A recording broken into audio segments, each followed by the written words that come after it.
जिला प्रवक्ता भारतीय जनता पार्टी, मेरे साथ समनीक वसीम जी भारतीय जनता पार्टी प्रवक्ता, विवेक गुप्ता जी भारतीय जनता पार्टी प्रवक्ता।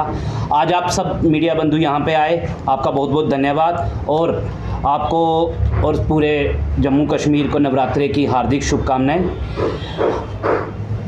आप सबके ध्यान में, जैसे विवेक जी ने बताया कि PMGSY की जो फंडिंग पूरे डिस्ट्रिक्ट उधमपुर के साथ साथ पूरी पार्लियामेंट्री कॉन्स्टिट्यूंसी जो कि डॉक्टर जितेंद्र सिंह जी की है, उसमें 2000 करोड़ सैंक्शन हुआ है और ये बड़ी हर्ष और उल्लास और खुशी की बात है कि इतना ज़्यादा पैसा एक कॉन्स्टिट्यूंसी के लिए आना बहुत बड़ी बात है। और मैं आपके ध्यान में रहूं कि पिछली बार भी जब PMGSY की सड़कें बनी थी तो उधमपुर टॉप रहा था PMGSY की सड़कों के लेके।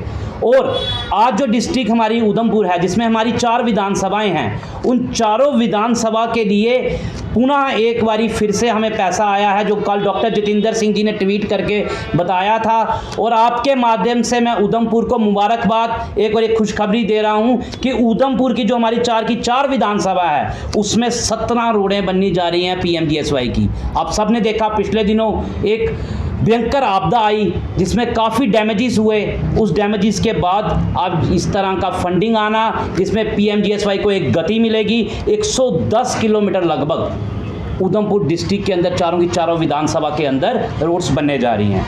मैं आपके ध्यान में लाऊं कि जिस तरह से आज 800 डिस्ट्रिक्ट के अंदर PMGSY की फंडिंग पूरे देश भर के अंदर बांटी जाती है, जिसमें आज जो PMGSY की सड़कें बन चुकी हैं और जिसमें उधमपुर तीसरे नंबर पे है 800 डिस्ट्रिक्ट में पूरे भारतवर्ष के अंदर। साथ ही साथ जो ये पखवाड़ा हमारा नवरात्रे के टाइम पे चल रहा है, जो मोदी जी ने GST में राहत दी है, जो उन्होंने अपने देश को नवरात्रों का तोहफा दिया है, उसके लिए भी हम पुनः माननीय नरेंद्र मोदी जी को और डॉक्टर जितेंद्र सिंह जी को जहाँ से सांसद हैं और पयामों में मंत्री हैं, उनको बधाई देते हैं और धन्यवाद करते हैं। और मैं आपके ध्यान में लाऊं कि जिस तरह से ये माहौल देश के अंदर, एक नरेंद्र मोदी जी ने कल लाइव में भी आपने बताया कि हमने देश को एक खुशनुमा माहौल दिया है GST कम करके, और PMGSY की सड़कों का जो एक तोहफा उधमपुर पार्लियामेंट्री कॉन्स्टिट्यूंसी को मिला है, उसके लिए मैं तहे दिल से डॉक्टर जितेंद्र सिंह जी, माननीय नरेंद्र मोदी जी और खास करके उधमपुर की जनता को धन्यवाद और मुबारक देता हूँ। धन्यवाद। बात की जाए, अगर PM बताया जाता है कि इतना पैसा है, लेकिन अभी भी कुछ सड़कें ऐसी हैं जिनको खुद लोग जो है अपने पैसों से साफ करवा रहे हैं। कल ही हमने ऐसी एक खबर चलाई है, वो चनैनी विधानसभा। बिल्कुल, मैंने आपके ही मीडिया चैनल से वो खबर देखी थी। मैं आपके ध्यान में लाऊं कि डिस्ट्रिक्ट एडमिनिस्ट्रेशन उधमपुर को पूरे इत्तेहाद दिए गए हैं कि जिस तरह से लोगों में जो आपदा के दौरान सड़कें बंद हुई थी, या किस तरह की सड़कों में ब्रेकडाउन आया था, कोई बोल्डर्स नीचे आ गए थे, कोई पस्सी आ गई थी, उसको तुरंत से तुरंत साफ़ किया जाए। माननीय नितिन गडकरी जी ने भी इस पर साफ़ किया है कि जम्मू कश्मीर की जितने भी सड़कें हैं, और माननीय सांसद जी ने भी उनसे आग्रह करके और एक्स्ट्रा फंडिंग निकलवाई थी, जितनी भी सड़कें जो ख़राब हैं, जिस पर बोल्डर्स नीचे आए हैं, पस्सी आई है, या किसी भी कारणवश आपदा में वो ख़राब हुई हैं, उसको तुरंत ठीक किया जाए। हाँ जी, आपने और विवेक जी ने भी सबसे पहले अपने भाषण शुरू करने से पहले GST के लिए जो है मुबारकबाद दी। बहुत सराहनीय कदम है कि GST कम किया गया। लगाया किसने था?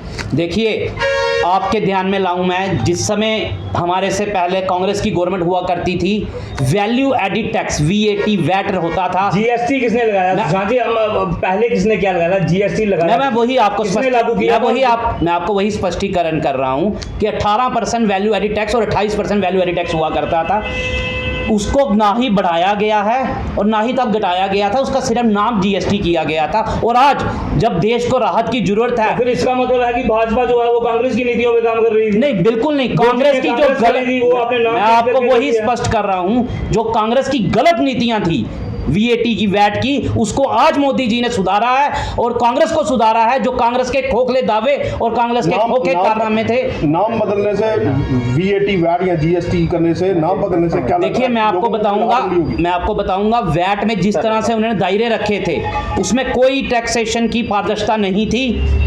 जितना भी पैसा वैट के माध्यम से सरकारी खजानों में जाता था, उसका मिसयूज होता था, उसके से करप्शन होती थी, उससे भ्रष्टाचार होती थी। यही उदाहरण मोदी गवर्नमेंट ने दिया है कि हमने करप्शन को खत्म किया है जीएसटी लाने से। जो काला पैसा बाजारों में घूमता रहता था उसको खत्म किया है। काला पैसा तो नोटबंदी से भी आ रहा था, 99.99 पैसा जो है आरबीआई में जमा हो गया। देखिए, मैं आपको वही तो बता रहा हूँ, नोटबंदी से कमर टूटी है भ्रष्टाचारियों की।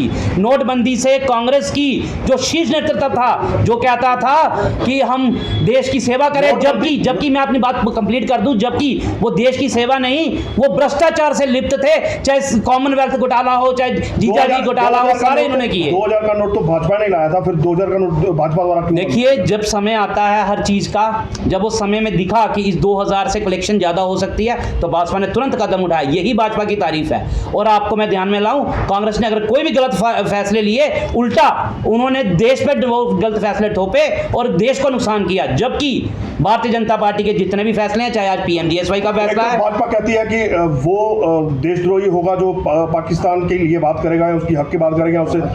लेकिन वहीं दूसरी तरफ देखा जाए तो ऑपरेशन सिंदूर चलाने के बाद भी क्या क्रिकेट मैच खेलना बहुत जरूरी था? देखिए, मैं आपके ध्यान में लाऊं, ये बीसीसीआई का डिसीजन है। सरकार रद्द कर सकती थी। मैं आपको ध्यान में लाऊं, बीसीसीआई का डिसीजन है। बीसीसीआई ने बीसीसीआई क्या ऑस्ट्रेलिया से काम कर रहा है? नहीं, मैं आपके ध्यान में लाऊं, बीसीसीआई का डिसीजन था। जबकि आपने देखा है कि जो क्रिकेट मैच हुए हैं उसमें भारतीय टीम ने पाकिस्तान को पछाड़ा है। और ऑपरेशन सिंदूर के तहत ही मैं आपके ध्यान में ये भी लाऊं, जिस तरह से ऑपरेशन सिंदूर हमारे जाबाज सिपाहियों ने किया था, आज ऑपरेशन सिंदूर हमारे खिलाड़ियों ने पाकिस्तान को 2 बारी मैच हरा के वो ऑपरेशन सिंदूर को कंटिन्यू किया। अगर ना हरा पाते तो क्या क्या कहते हैं आप? देखिए, ऐसा कुछ नहीं है। मैं आपके ध्यान में लाऊं, ऑपरेशन सिंदूर एक ऐसा माननीय कदम था जिसमें उन्होंने पाकिस्तान के एयरबेस उड़ा डाले, पाकिस्तान के चने चबा के, पाकिस्तान को चने चबा के रख दिया। आपको लगता है कि यहाँ पर भी ट्रंप की मध्यस्थता होनी चाहिए थी? नहीं, ऐसा कोई नहीं, ट्रंप की कोई मध्यस्थता नहीं हुई है। ये हमारे शीर्ष नेतृत्व ने, हमारी सरकार ने बिल्कुल स्पष्ट किया है, ट्रंप केवल झूठ बोल रहे हैं और कुछ नहीं है। शुक्रिया, बहुत बहुत शुक्रिया।